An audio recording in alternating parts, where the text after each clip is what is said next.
Hello, everyone, and welcome to Mindshare Partners Expert Interview Series, where we interview and highlight leaders, researchers, and other change makers furthering the national movement for workforce mental health.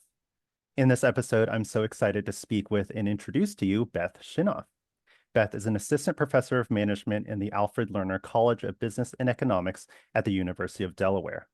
Her research focuses on how employees connect with each other in situations that can be challenging for connection. Beth's work has been published in Harvard Business Review, the MIT Sloan Management Review, and mentioned in outlets like Time Magazine. No big deal. Today, we'll be talking about a piece Beth recently co-authored in Harvard Business Review around how remote work can actually strengthen bonds between coworkers. This is especially timely and interesting given all the talk about remote work and how Americans are feeling more lonely than ever.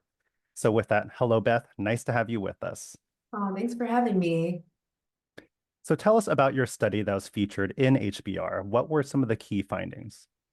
Yeah, so the whole reason why my co-authors and I published this study with uh, Chris Byron at Georgia State, Ashley Hardin at Washington University, St. Louis, and Rachel Balvin at Arizona State. And the whole reason why we were so motivated to do this study is because in general, management research largely assumes that working from home, working apart from our colleagues will lead to worse relationships between people at work. Mhm. And we realized during COVID that our relationships weren't really bad. And not only that, but we were actually learning some really cool things about our coworkers just because we were all working from home. And so the study that was published in Harvard Business Review was based on a published piece in Academy of Management Journal in which we decided to both ask people and also go out into Reddit and ask them, like, what have you learned about your coworker when you have been Zooming with them from home?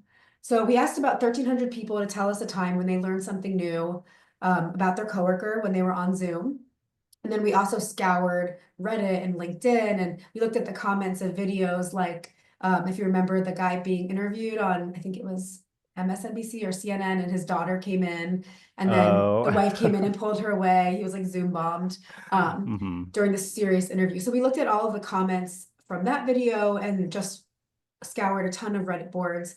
And what we learned is that people learned some really cool things about their coworkers when they work from home. So based on that initial sort of pilot study, we then developed a series of vignettes. So we mocked up a Zoom call between a fake coworker and our participants, and we had another 1,000 or so people engage in this experiment with this fake, essentially this fake coworker. And we asked them to create this like word cloud experiment with this coworker. And during this task, they learned things about their coworker. But what was interesting was they didn't just learn about their coworker in like a singular way. We either had them Mhm. learn something about him that was like incidental, that he didn't like plan, or they learned something that felt like it was very planned, like that he had purposefully placed like a specific book behind him.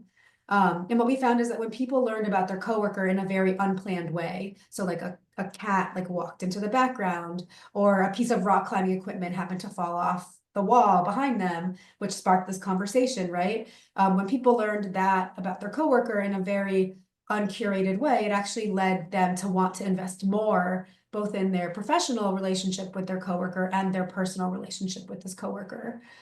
So basically, our gut, based on working from home, was that you could actually learn cool things about your coworkers, and it might strengthen your relationships, and that's really what we found through this like series of really rigorous experiments.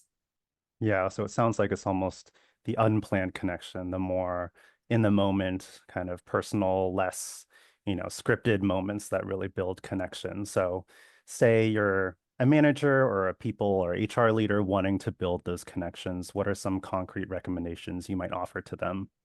Yeah, I mean, and we actually know from the research in workplaces that those spontaneous interactions, like around the water cooler or Hmm. in the office copy room, are the are sort of the magic of building in-person relationships.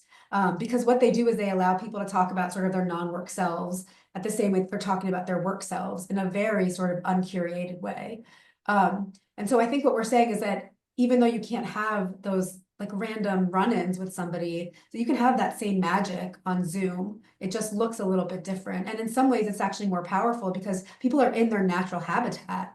Hmm. And so it actually makes you humanize the person a lot more when they're at home versus when they're in the office building. So for managers, I actually would ask two questions of them. So first of all, I think what our research shows is that working from home isn't all bad for relationships, which has been the primary narrative. And I think it's the narrative that a lot of managers are now drawing on when they're sort of wholesale mandating that people come back to work, come back to the office. So I think I would ask them two questions. Um, the first being like, what does your work need? Does your work need purely in-person interaction? Do people have to be sitting next to each other to get the work done? Or can there be more like variation in where people work from home and still get their work done? Um, and then the second thing I would ask is, what is your goal around building relationships? And then from there, you can really think about like how can you intentionally give your employees opportunities to sort of unintentionally tell people things about themselves, right? So this idea of being less curated in who we are when we're working from home, like how can you as a manager actually set your employees up to do that? And so it could be something as easy as like having people give a tour of their office space at home, right? Like show people around, um, or have them turn off the backgrounds of their Zoom camera, right? So that they don't have like this blurred background, make their background seen. So that was kind of a long answer for your question, but I think it's a combination of disentangling the work itself and the relationships from where people do their work, as well Hmm. as being really mindful that when people curate who they are, it's not as beneficial for work relationship formation. Yeah, so it's less about the actual location than how you use that location. So Exactly, exactly. you're kind of getting to my next question, which you touched a little bit on, but a little bit of a hot take. What might you say to a CEO who is kind of adamant about bringing everyone back into the office 5 days a week? Are there any additional thoughts or considerations you might add? Yeah, I think I would ask why. Like, why are you so adamant about bringing people back? No, like, but I think there's something a little funky going on in managers' minds right now, which is like maybe I'm losing a sense of control over my employees if Hmm. I'm not seeing them every day. Because all of the research resoundingly shows now we have meta-analyses that have analyzed other studies. And basically what they show is that work performance does not suffer when people work from home. So then you need to ask yourself again, like what is my goal and why am I bringing people back? If it's about building relationships, then what kind of relationships do you want to build? And what is the best way to actually build them? Is it having people in the office 5 days a week? Is it maybe doing some really impactful off-site activity with people? Um, and so it's more thinking about the nuances of a return to office strategy um, than it is just bringing everybody back in.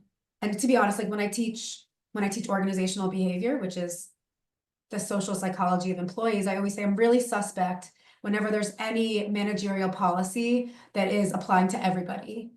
Because when you're talking about people's mental health, their personal lives, their work lives, it's really nuanced and idiosyncratic. And, everybody needs something different. Some people have kids, some people have aging parents, some people live an hour away from their workplace, some people live next door. Um, so people have different needs and different life circumstances, and they also do different work. So I think anytime there's a blanket policy, it's at the expense of people who have different needs than what that policy is requiring. Yeah, it's really about intention. Even at Mindshare, Right. we're fully remote, but we kind of have dedicated, time to just talk to each other at the beginning of meetings, or we do offsites a couple times a year to intentionally use that in-person time to foster that connection. So that goes back to this idea of less about place and more about intention or just how you use that time. So with that, I think that concludes our time together. We've included links to Beth and her work in the comments or description sections below. Thank you all for watching. And of course, thank you, Beth, for all of your amazing work. Oh, thank you for inviting me.